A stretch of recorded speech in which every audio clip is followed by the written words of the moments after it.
El nuevo orden social.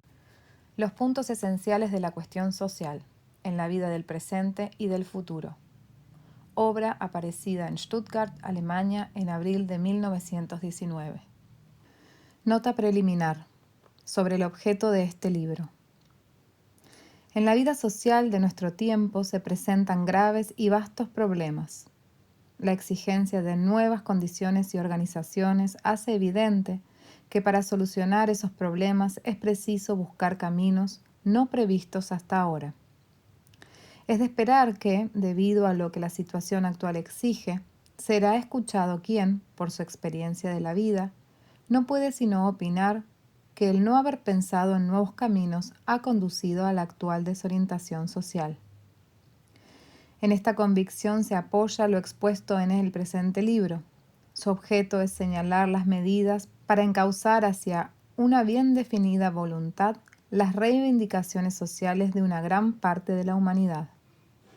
Para formarse esa voluntad, poco debiera tomarse en consideración el que dichas reivindicaciones nos resulten simpáticas o no. Existen y hay que contar con ellas como hechos de la vida social. Sobre esto deberían reflexionar quienes, por su posición personal, estimen que el autor se refiere a las exigencias proletarias de una manera que ellos desaprueban porque consideran que el asignar a este problema tal importancia se debe a un criterio unilateral.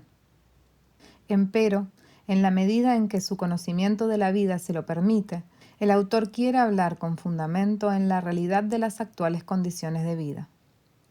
Tiene ante sus ojos las consecuencias funestas que han de producirse si se desestiman los hechos que surgieron de las condiciones de vida de nuestra época, y si no se toman en cuenta las respectivas exigencias sociales. Lo que el autor expone tampoco satisfacerá a quienes se consideran hombres de experiencia práctica, tal como actualmente, bajo la influencia de hábitos arraigados, se la entiende. A ellos les parecerá que el autor no conoce la vida práctica, mientras que precisamente ellos deberían reorientarse, pues su concepto de lo práctico se presenta como algo que por los hechos que la humanidad acaba de experimentar, se evidencia como error, más aún como error que nos ha conducido al desastre sin límites. Deberán comprender que habrá que reconocer como práctico mucho que ellos, hasta ahora, habían considerado como idealismo insensato. Puede ser que ellos consideren desacertado el punto de partida de este escrito por el hecho de que en su primera parte muy poco se habla de la vida económica y mucho más de la vida cultural. Sin embargo, por su conocimiento de la vida, el autor se ve precisado a pensar que innumerables nuevos errores van a sumarse a los desaciertos ya cometidos, si no se presta la debida atención a la vida cultural de nuestro tiempo. Pero tampoco estarán de acuerdo con lo expuesto en este libro los que, en las formas más diversas y siempre de nuevo, repiten la fraseología de que la humanidad debiera dejar de consagrarse a los intereses puramente materiales y que debiera dirigirse hacia el espíritu, hacia el idealismo. Pero el autor no tiene en mucho la mera referencia al espíritu, ni el extenderse sobre un mundo espiritual nebuloso. Únicamente reconoce la espiritualidad que se convierte en contenido propio de la vida humana, contenido cuya virtud se evidencia lo mismo en el cumplimiento de las tareas prácticas de la vida como en la formación de una concepción del mundo y de la vida humana que satisface las inquietudes del alma. Lo que importa no radica en reconocer o creer reconocer lo espiritual, sino que la espiritualidad se manifieste incluso en la comprensión de la realidad de la vida práctica. Tal espíritu no se limita a exteriorizarse como corriente secundaria, reservada a la intimidad del ser anímico. De modo que lo expuesto en este libro les parecerá poco espiritual a los espiritualistas e irreal a los prácticos. El autor cree que de esta manera podrá contribuir algo a la vida del presente, precisamente porque no se inclina hacia lo irreal de los que se consideran prácticos, ni tampoco estima justificado el mero hablar del espíritu que convierte las palabras en ilusiones de la vida. En este libro nos referimos a la cuestión social, considerándola como problema de tres aspectos: el económico, el jurídico y el cultural. Y el autor cree poder afirmar que a través de las exigencias de la vida económica, la jurídica y la espiritual, se pone de manifiesto el verdadero carácter del problema. Únicamente de este entendimiento pueden ganarse los impulsos para llegar a la sana estructura de dichas tres esferas del organismo social. En tiempos pasados de la evolución de la humanidad, los instintos sociales conducían a que dentro de la totalidad de la vida social las tres esferas se estructurasen de una manera adecuada a la naturaleza humana de aquellos tiempos. En nuestra época, en cambio, es necesario partir de premeditados designios sociales con el fin de realizar tal estructuración. En los países donde por ahora debiera buscarse la realización de esos propósitos existe, desde los referidos tiempos pasados, un confundirse no adecuado a las exigencias de la humanidad del presente, de los antiguos instintos sociales con la conciencia moderna.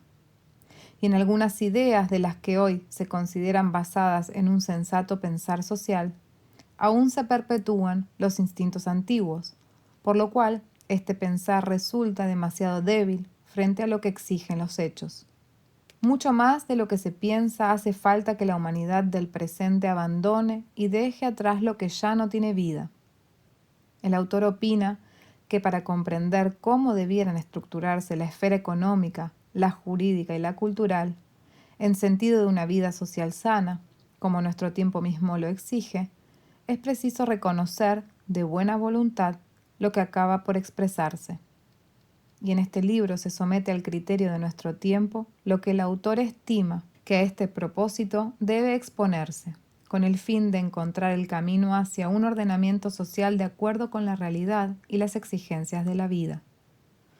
Solo mediante tal esfuerzo será posible llegar a soluciones más allá de lo ilusorio y utópico en el campo de la cuestión social.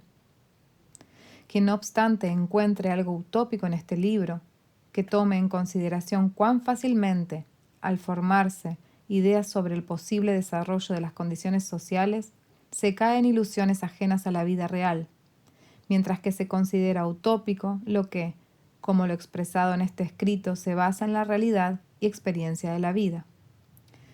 De modo que muchos lo llamarán abstracto, porque únicamente les parece concreto su propio modo de pensar. Nota al pie. Con toda intención se ha prescindido de emplear los términos habituales de la literatura economista. El autor sabe perfectamente cuáles son los pasajes que la crítica especialista calificará de diletantismo. No obstante, se ha visto obligado a expresarse en tal forma, no solamente porque también se dirige a lectores no familiarizados con la literatura economista y sociológica, sino ante todo porque opina que en un tiempo nuevo aparecerá unilateral e impropio, hasta en su forma de expresarse, la mayor parte de lo que en dicha literatura figura como de carácter científico especialista. Si hay quien piense que el autor también debería haberse referido a aquellas otras ideas sociales que, en uno u otro sentido, parecen tener afinidad con lo aquí expuesto, le ruego considerar que lo esencial para la realización práctica de estos impulsos reside no simplemente en pensamientos de esta o aquella índole, sino en los puntos de partida y en los caminos a tomar con respecto a las ideas aquí expuestas, las que el autor cree haberse formado como producto de experiencias de muchos años.